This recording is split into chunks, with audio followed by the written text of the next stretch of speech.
Greetings, folks. I'm Kurt Indovina, and joining me today is Olov and Klaus, the folks who are in charge or part of, created, conceptualized MoonHood. Yeah, right. Yeah. And you are presenting or showing. I'm very lucky to be someone to see this game. I'm very excited about it.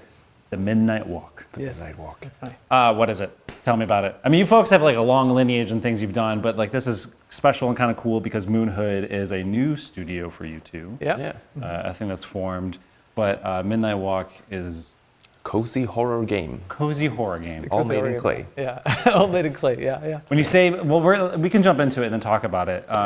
But the clay thing is like every single asset is made of. Yeah. Exactly. Yeah. It's basically I've been doing clay sculptures for many years, and I realized I could sort of 3D scan them, and then like, okay, let's see if we can turn this into a game. Actually, so. Yeah. Everything that's in the game is actually a real model in our studio in Sweden. Over 700 of them now. Holy shnikes. Yeah. All right, well, let's jump into it because I'm very anxious to see this. After the end of the world, the burnt one woke from a deep slumber, broken, deaf, and blinded.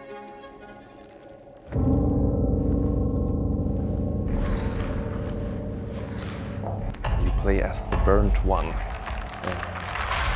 an unknown past. Yeah. You actually start like this. Okay. It is supposed to be. So this is the beginning. Oh, that's so cool. Yeah. So you really don't have very good eyesight, as you can see. I love to go up close to things like this because it looks so. And these things are all built in clay. Built by hand, so like really like. Yeah, it has all this like. What's really nice about building everything in clay is that you get this super cool detail to everything, and you can really see that it is something different. It looks very different, And people always ask us like, doesn't it take a lot longer time to do it this way? Actually, it's quicker because I can imagine you just make it. You make it, scan it, and and the real world has unlimited amount of details to it, And like even for animation, how is that handled? Is that done more traditionally still, or is it? No, it's made by our animator, first and foremost by our animator Lucas Osborn, who just mimics stop motion style. Very well. When it's not just about lowering the frame rate of the characters, but there's a mix of splined animation and stepped animation to give the illusion of stop motion.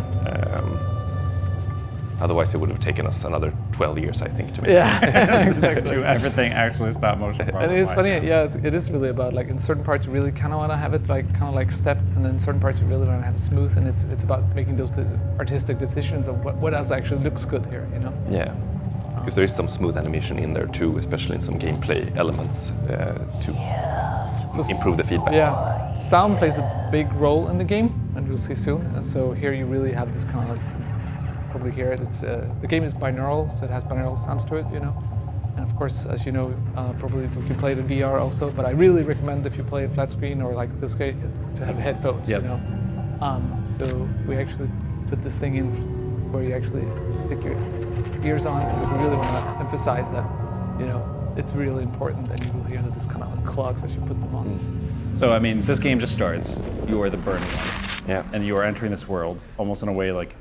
Kind of digging yourself out of your own grave and finding these new like senses to go through it.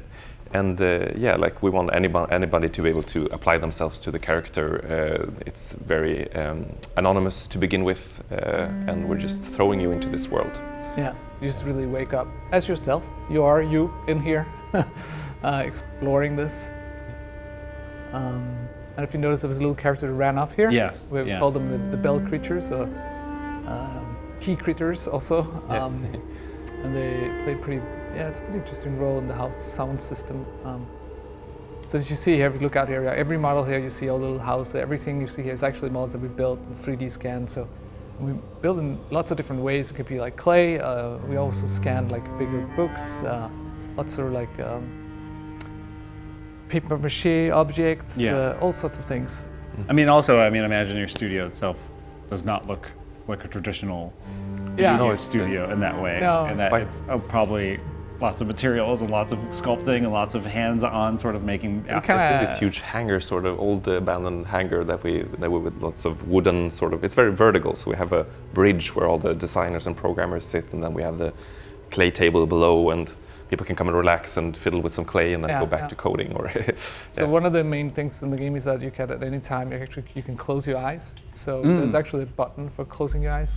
So so when you close your eyes, you will actually heighten certain senses of sounds. So you can kind of use it to listen to the environment. I really want people to think about where is this sound coming from. So if you look around like this, you can feel that the sound is sort of getting stronger in certain directions. And with headphones on and binaural, it's also working up and down, it's any direction. So it's really like sort of scanning the environment. So you saw that little key creature that was running away. You kind of have to look for that. And of course you can just like search all these different, Oh, cool. but the smart way to do it is of course like to really listen for it. And I have a all little bit hard time listening here because the sound is a bit low as we're recording this, but it's, You also use this for listening for monsters, for instance, or hidden objects out in the world, collectibles, and it's also tied to the narrative with the contrast between dark and light, and fire and shadow. That seems like a really like there's like, you know, and you play games that have like a sort of like detective mode, right, where you like Right. everything goes black and white and you have like this line, or you can see like colors and such, but it's like what was the thinking did you always know from the start that you wanted this sort of mode that like closed off all other senses, that forced you to listen? Yeah, 'cause I played a couple of other games where you actually, in the whole game, you're totally blind and it's just basically about sounds. There's a couple of games on the iPhone, for example. Oh my god. But I think one of the things that happened was that when we started the game, it was we knew from the beginning it was supposed to be PSVR 2, and it was supposed to be, of course, a flat screen. So this is a hybrid game. So at any time on the PlayStation, you can switch between them. Interesting. So Awesome. you could at any time basically decide how you want to play it. And one of the cool things about PSVR 2 is, of course, that it has eye tracking inside it. And PlayStation was really like interested in like, how can you use this? How can we create something with this? And we thought about like, it would be cool if you could actually close your eyes physically in the headset and it tracks that. So that's what we have in there. But then as we were playing around with this, like, it's kind of cool in flat also. It really works here, and it's really, because it really makes you think about the sounds itself. And we talked a lot about like, should we still have some kind of visual guide on top of this? Oh, I think it's But it's nice to just really keep it so raw and you really listen to the world. You know? And it's a really interesting contrast because it's something we also use for some interactions with monsters in the game and enemies. And we can just light the fire. I also love how like hard the sound. Like the sound when like the game is so silent, it does such a good job of like creating an environment that when sound happens, it's so like almost like kind of jarring in like a really immersive kind of cool way. Yeah, like a lot of the enemies, you use closing your eyes as a sort of tactic to overcome them, and there's this really that we will show in a bit.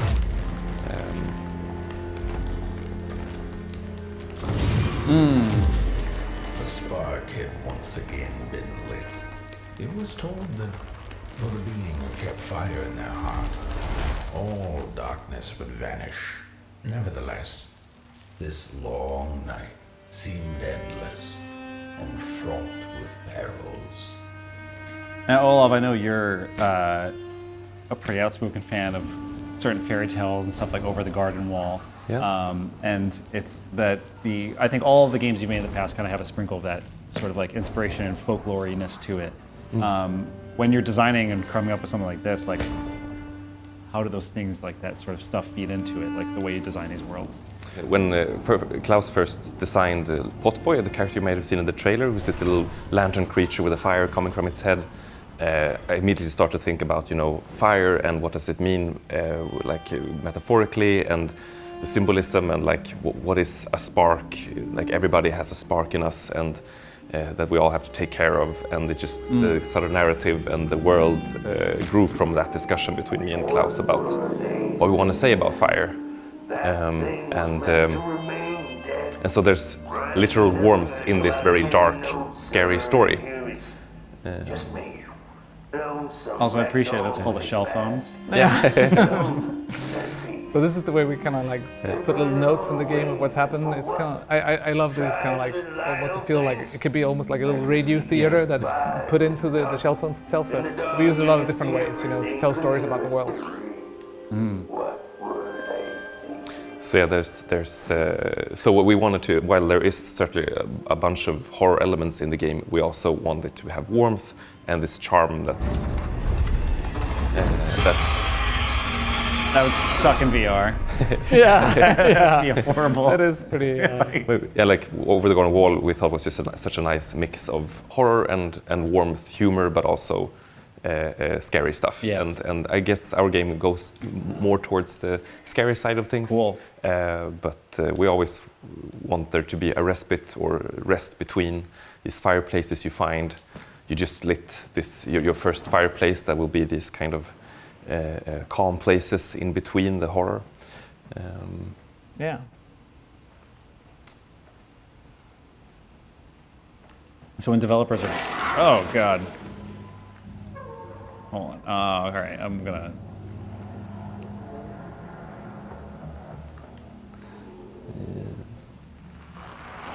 What a cute guy. And these are actually, it's funny how we mix so many things of like stop motion, but these are actually animated procedurally. Oh, okay. So the way they're moving their legs and moving everything around is really that you know, really shape themselves around the environment, you know.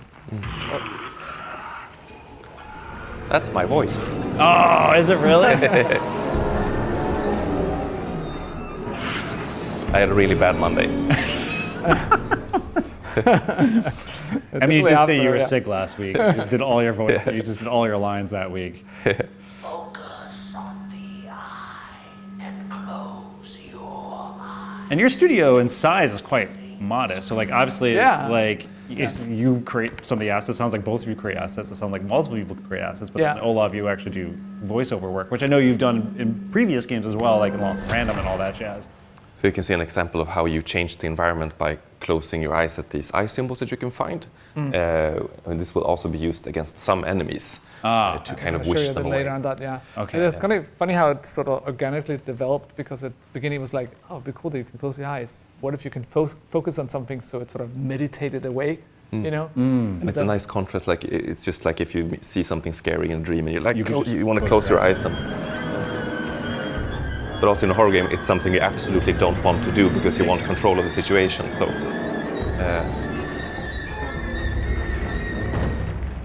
so it gives it a nice kind of dance between, or this edge to it. That like, do I really? I need to close my eyes to listen for this key, for instance, or to wish this monster away. But I really want to have control of the situation and see what's going on. So there's some risk and reward in that.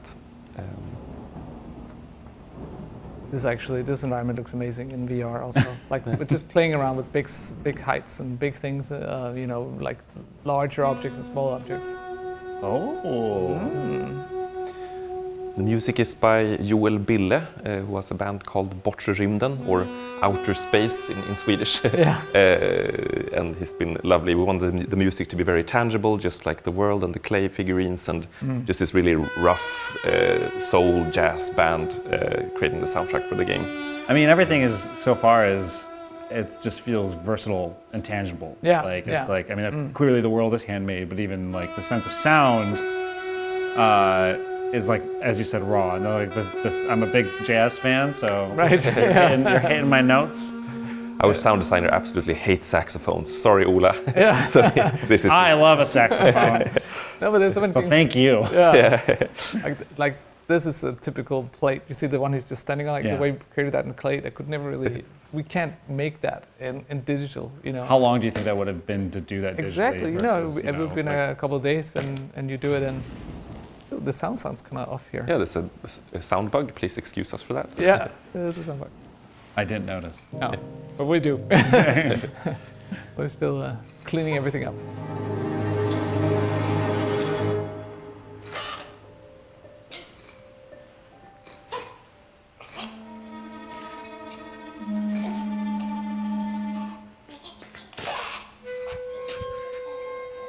When you have different facial animations like that, are you creating those faces too by hand, or is that still done in a post? the animation process. Still doing in a it's funny how you call it classical, but that's done in a digital way. Yeah, you know? digital way, yeah. Sure. But we really wanted it to feel like I always pictured it as he's like an abandoned dog in a way, and you find him, and you really need to try to find a way to become friends with him. You know what I mean? Right. It's like this. Okay. Like what It's if like this hesitant dependence yes, sort of deal. exactly. Like, What if you find a street dog? How do you make sure that actually it likes you? You know? And we hope that people that normally don't play a lot of horror games at least want to endure some of this horror to find out the story about Potboy and your bond. well, I mean, I think the saxophone helps, but there's a nice sense of whimsiness to it that that kind of alleviates the horror. I mean, I really love to play with the way we're playing with contrasts. Yeah. Like something really scary, but there's something cute in there too. You know, and Yeah. the mix of those two is a nice energy. You know. Yeah.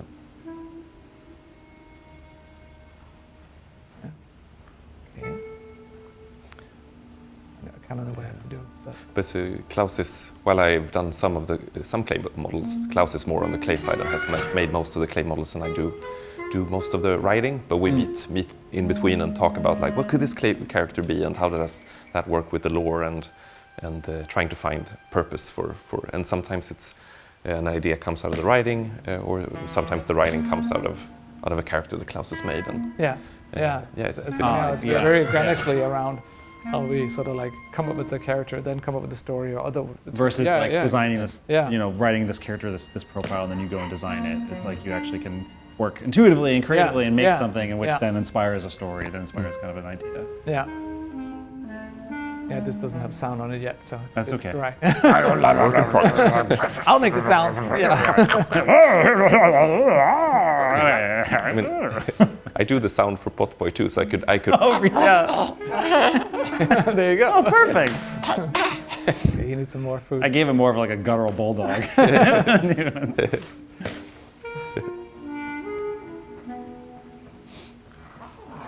Get him happy.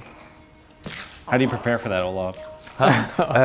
Well, lots of water, gurgle a bit, and we have a really good sound studio in the office where we're sharing an office space with musicians and illustrators, people who don't work with MoonHood. Oh, that's amazing. And so we have a little sound studio where people are recording commercials and stuff. So that's where we do some of our in-house work, but we also work with a lot of voice actors from abroad and people we've worked on Lost in Random, for instance, and Zoik Times, and other games we've made in the previous company. It's amazing that you've really broken the mold, no pun intended, but even in like how you design the space of your studio. So you mentioned like you share the studio, and so often you hear developers who might share their office space with just any other sort of general office, but it's not like you're sharing this space with other creatives doing. It's an amazing place. There's actually real artists sitting there. Not that we are. Right. And we have there's like a festival out there where we work with. It's quite a up and coming cultural area with lots of studios and artists, and so there's a festival where there's open house, so people can come in and just see our stuff like in a museum. And it's we just like that we don't have to be as secretive with our models, for instance. Maybe with the gameplay we've been more secretive, but for a while now. But the models have always been out there for everyone you've been to see. very. That's like. Before I ever saw anything about the game or even knew what the game was called, you were posting like MoonHood has begun, but with models and like these things. Yeah. And also you're very like vocal online about the figures you're making. Yeah, but it's. I mean, we find that a lot of people are super interested in how we make them. Yeah. And I kind of get it. A lot of people are a little bit tired of all the digital stuff. Sure. And it's a really nice way to see that. Oh, I can just sit down and actually make clay, and I can put this together, and I can scan it. Yeah, I feel like almost like a natural evolution following you over the years. Yeah. Like seeing the art you do and like doodling to making clay, and the next thing I know, you're starting a studio that is adapting the very thing you've been working with and doing. Yeah. And after them came little houses. It's Olov, isn't it? Yeah, that's a lot of me in the beginning of the game. But there's a lot of great actors coming up. Pauline Constant. Wait, so this is also you? Yeah. Didn't know. So that's fantastic. We've done that. The first year we really did I think we did 700 models in 1 year. Oh my We were God. about three people working on it. And it was just, I mean, it was so fun to get away and be able to switch between the computer and the real life, you know, sitting Yeah. actually here having fun. And you can bring in people who don't usually work with video games, you know, which is like we had, you know, very young students who like really got into the game business from just starting with playing with this. It's very non-technical, you know. Yeah. So here's a good example of how you can actually hide in these closets. There's something weird with the sound actually, but Again. you sort of sneak look out like this. And this is also really, of course, very fun. I'm holding this one. And this one is. Oh, that's amazing. Oh, Yeah, well, yeah. all right. So you have to be careful.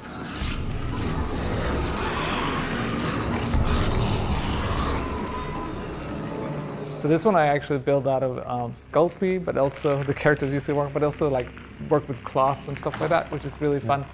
Like this okay. Oop. I went a bit too early. Yeah. Yeah. Yeah, no, but it's a very small team. You know, like we're about 15, 16 people right now, but it really does feel like we're almost, you know, building something Yeah. with a lot of detail to it. You know? Yeah. Yeah.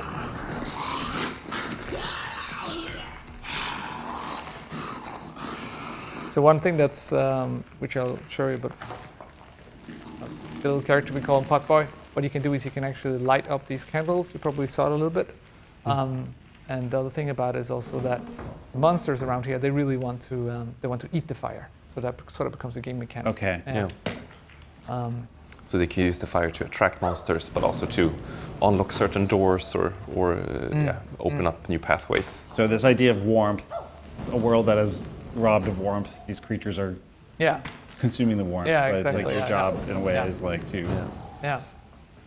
And the title of the game is The Midnight Walk, which is this nightmarish highway that you will be traveling, and every once in a while get sidetracked on these fairy tales, 5 different fairy tales Yeah. Okay. about Yeah. warmth, and you help out these different denizens of this world to regain fire, light up something big in their world, in their area, and there's usually a problem that is not good for the fire Yeah. that you need to solve. So here's, for example, if I send them up here, you would kind of bounce I towards see. that one. So you can like, this is obviously the first level, so we're really trying to introduce everything course. slowly.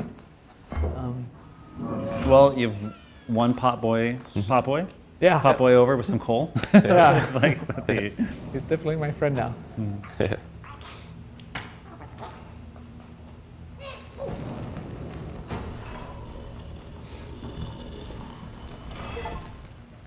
I'm getting a lot of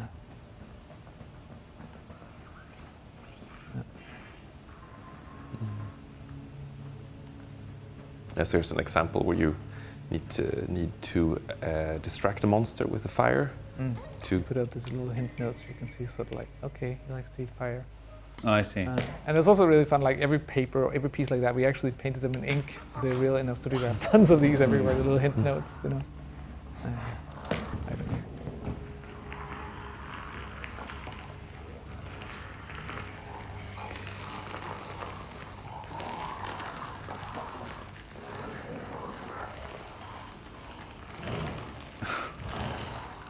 run, Klaus. He's occupied like Ah, that. okay. He's gotta get out of here. Hopefully, Potboy's gonna come with me.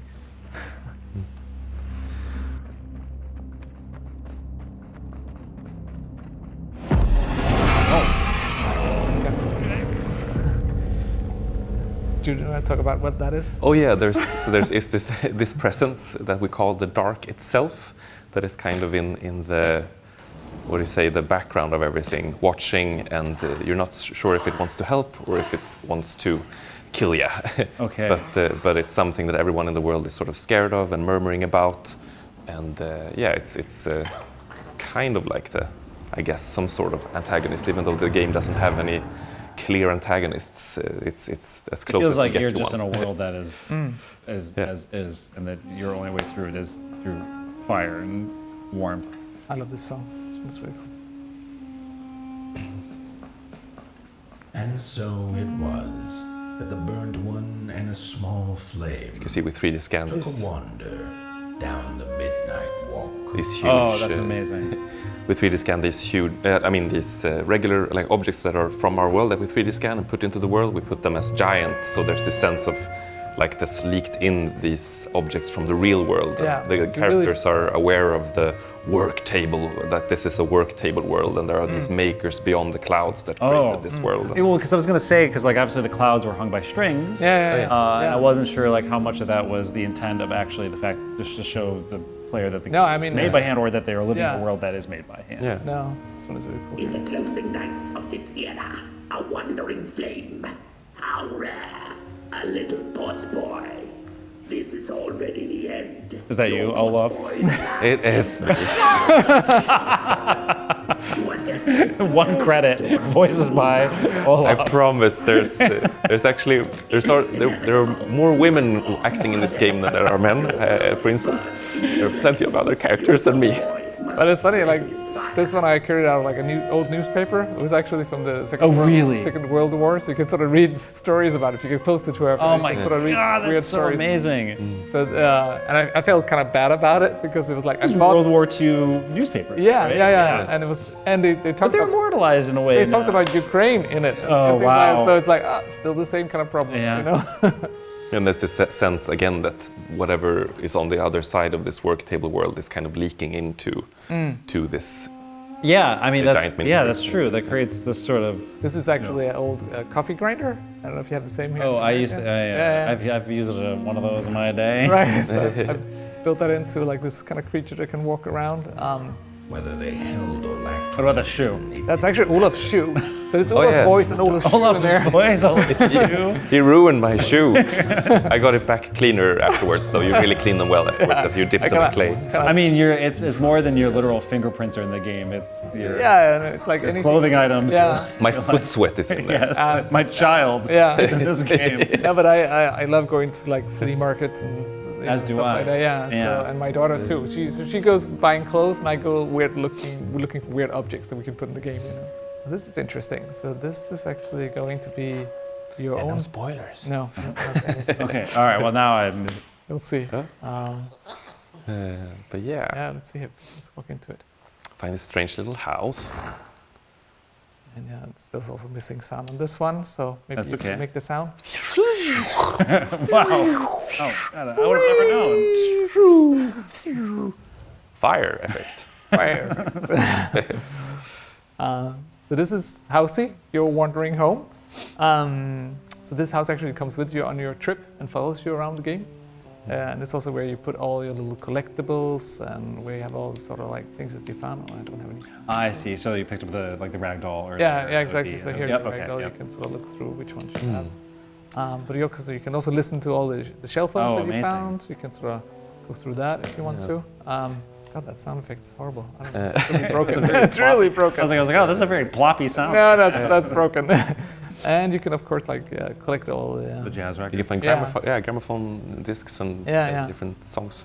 And it was funny because in the beginning I actually like just side stories like I scanned real candles in the beginning, but they didn't look like cozy enough. So we built them in clay. So these are built in clay too. Yeah, it's like those commercials where the whipped cream isn't actually whipped cream. Yeah. It's like shaving foam It's or glue and like some other strange sort But of thing. some stuff is like this. This was from the coffee grinder actually, and I even bought like little miniature Oh, carpets right. that I scanned. So You can also find there's also really fun stuff in here. you will also find these projector films that you saw this movie projector, and you can watch these little short stories that. And that's a build out of a box camera. You'll see more about this. That's a real box camera from the 1930s that we rebuilt into something else. The Coronet. Right. It's amazing though to see like how you imagine fidelity and graphical fidelity in games in a certain way, and that I'm sure modern technology has obviously allowed the fidelity to make these objects look as good as they do. But there's something interesting about hearing like a 16-person studio, a game that's made completely handmade, and it looks the way it does because those things are real. Yeah. And there's like in a lot of games you use something called tiling. You tile textures and reuse one bit of texture on loads of models, and most of the models, I would say 95% of these models in the game are just have their own unique texture. Yeah. So that is I'm sorry to interrupt. yeah. I love this. Yeah, I know. I love it. Like, It's so cute, isn't it? it's Yeah. this thing. it's I mean, like, like- in so many cases, you'd be like, oh, it's the Wandering Home, and you can just imagine that it'll appear in places throughout the world. Yeah. But actually seeing it like get up and be like, let's go. I know. That's now we're walking It's so together. cute. Follows you around. So now's the question: how much time we have, and if we should even jump Mr. Soulfisher, or if Yeah. we should. What time is it? Yeah. How much? Okay. Yeah, we're gonna skip to frozen ghost town. So actually, right after this bit here, you will have experienced this whole swamp world where you have to handle this terrible swamp monster called the Molgrim, and you've seen her in the trailer. This big-mouthed monster that chases the player around. So you've been through a whole thing. Now you've come to this ghost town called Coalhaven that's frozen. You need to find a way to warm it up again, and it's very desolate. And you've just arrived, found this huge furnace that you need to relight. Welcome to Coalhaven. Not Olov. Not me. Are you sure? Anthony Ingruber. Okay, all right. He played a young Harrison Ford in one movie where Harrison Ford is in it. So it was like in a flashback with Harrison Ford. I can see it. But a thief stole all our matches, wasted them in greed, you see. Now the ghost has come to smite the wicked and punish. In every the game, I thief have to have a who ghost. killed us. Oh, It's like a rule. I mean, you had Yeah. an entire game with Ghost in the title. What was it? Yeah. Living Death. Yeah. Oh, yeah, that's you as well. Yeah. Yeah. And Ghost Giant. Yeah, Ghost Giant was the one I was thinking about. Yeah. And then Lost in Random, you follow a ghost. Yep. I just. Is there one in Sticking to the Man? Yeah, there's a ghost. Yeah, the dad's ghost. Okay. Yeah. Oh, yeah. So it's a part of your contract. Yeah. So you gotta collect these bones and put them back in this grave. Try to break the curse of this place. Yeah, so we were really wanted to try to find ways that we could use the blinking in combat in a way. Because I really loved that that was such a cool feature in a way. So one of the things we came up with really like the way with like if you have a monster coming towards you, the obvious thing you don't want to do is maybe close your eyes, but that's what you have to do here to kill the monsters. Basically, you know, it's like sort of thinking them away. You know, I'll show you. Angry God. This broken body's going nowhere. But yours is.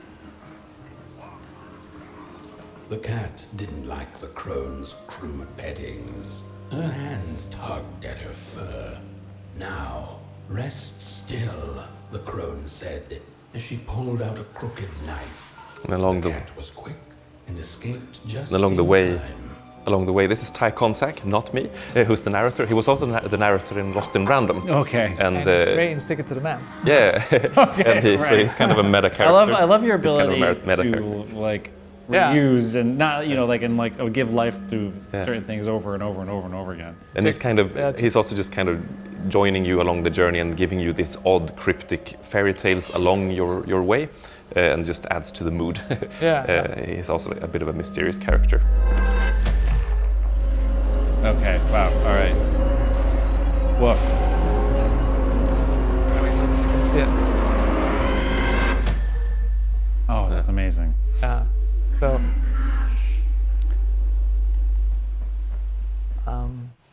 So we So have really the the thing you. flashlight matches. Yeah, it's kind of like really inspired by, you know, like. Oh.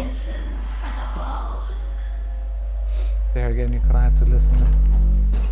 You're saying you're inspired by. Yeah, but I love the way that, like, when you're a kid, you really like, what do you do if there's a monster? You're like, oh no, I hope it Yeah. wasn't here, you know, oh, Yeah. go away. And it's like, oh yeah, it went away. Cool. Yeah.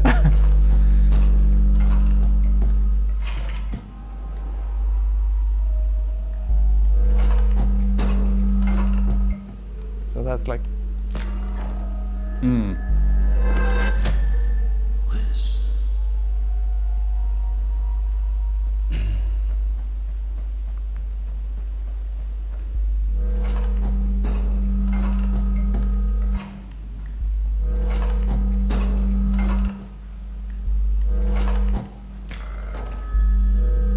It's genuinely eerie.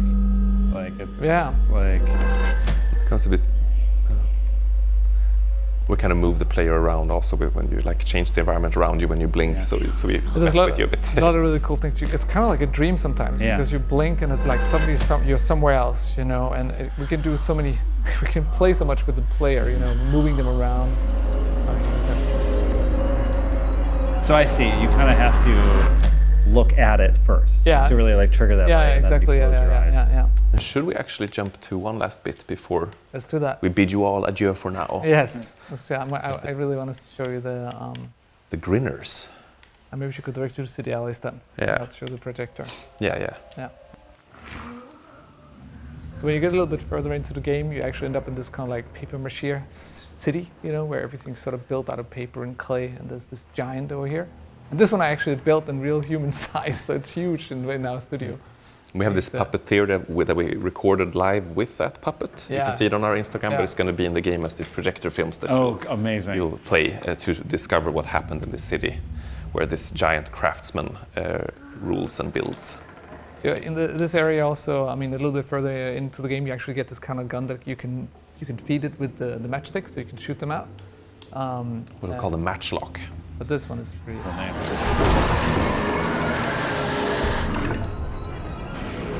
This one works like a ticking clock almost. Yeah. As it's noticed you, it starts to tick, tick, tick and open up, so you have to find a hiding place before it. Yeah, I'm gonna show you. But the other cool thing about this scene is really that you kind of follow the world around and trying to light up these like fuses, and the fuses are then burning towards the giant's heart to light up his heart, basically. So it sort of guides you through the world. I'll show you a little bit of that. Oh, that's a beautiful typewriter. Yeah, this one is. I love it's called Underwood. Yeah. I mean, the typewriters. Like okay, he's actually taking all there, so I gotta run in here.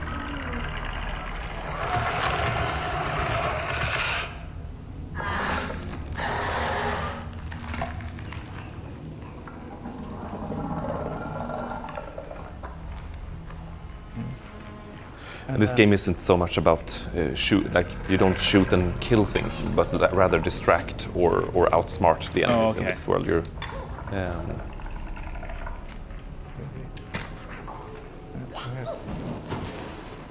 He lights up this fuse, and you kind of can follow it, and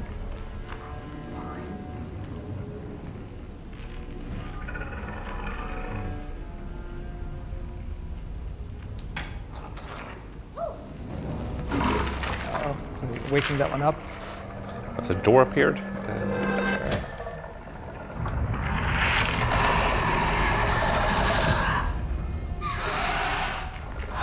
And the clay model itself, you can actually open up in our studio. You can find it in our studio and open up the face of it actually like a toy. Yeah. So we have them as like.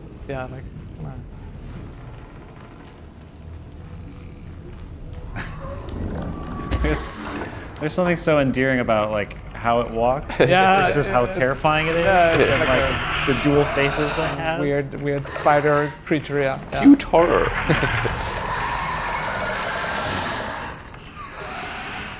I like teasing him here. Okay, let's run for it. The door's open now. Yeah.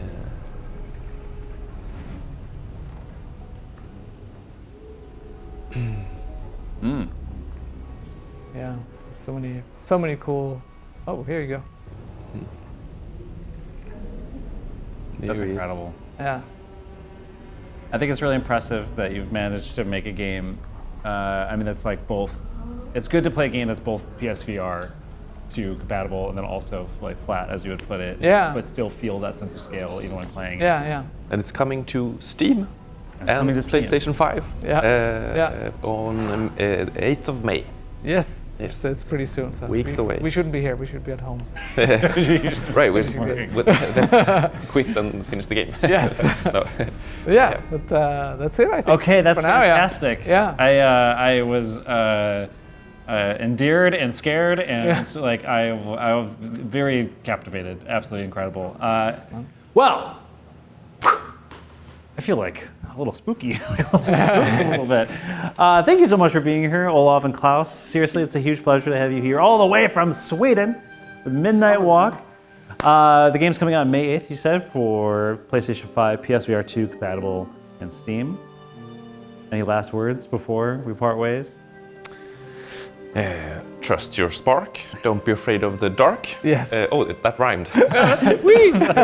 Why aren't we using that slogan for the? That's the tagline of the box. Yeah, and hope That's you the enjoy our sequel. world when it gets to you. Yeah. No, we're very proud of it. We're happy. Hope you like it. Awesome. Yeah. I'm Indovina. Thanks, folks.